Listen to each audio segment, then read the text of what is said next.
नहमदुहु व नुसल्ली अला रसूलिहिल करीम अम्मा बाद फ़अऊज़ु बिल्लाहि मिनश शैतानिर रजीम बिस्मिल्लाहिर रहमानिर रहीम।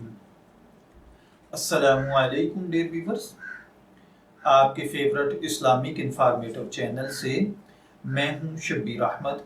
हमारा आज का टॉपिक है, क्या छोड़ दिया कहने के अल्फाज से तलाक हो जाती है या नहीं। ये एक सवाल है जो कि हबीबुर रहमान साहिब ने पूछा है। वो कहते हैं कि मर्द और बीवी के दरमियान किसी बात पर लड़ाई और झगड़ा चल रहा था, बहस गर्म थी। बीवी ने मुतालबा किया कि अगर तुम्हारा और मेरा निभा नहीं हो सकता तो फिर खुदा के लिए तुम मुझे छोड़ दो, और शोहर ने कहा कि अगर यही बात है तो मैंने तुम्हें छोड़ दिया। अब जब ये अल्फाज कहे गए हैं तो क्या इनसे तलाक हो जाएगी या नहीं, जबकि उस वक्त बीवी प्रेग्नेंट भी थी।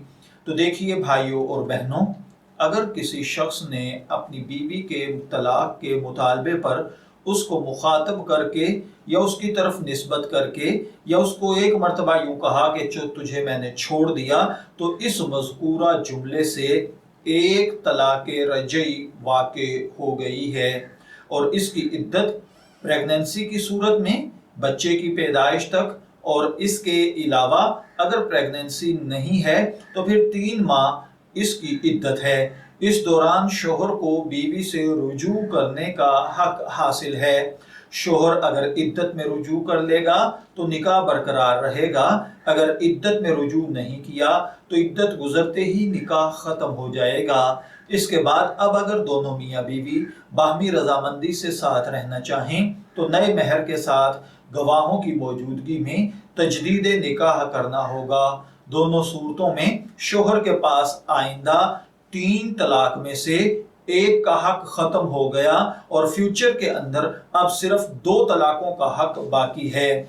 मजीद याद रखिए, जो ये बात गलतुल अवाम है कि दौरान प्रेगनेंसी तलाक नहीं होती, ये एक गलत ख्याल और गलत मफरूज़ा है। प्रेगनेंसी हो या ना हो, पीरियड हो या ना हो, अगर मर्द तलाक दे दे तो औरत को तलाक हो जाती है। मैं दुआगो हूँ कि अल्लाह ताला हमें इन बातों को समझकर इनके मुताबिक अमल करने की तौफीक अता फरमाए। शब्बीर अहमद को इजाज़त दीजिए, फिर हाजिर होंगे किसी नए टॉपिक के साथ। तब तक के लिए अल्लाह हाफिज़।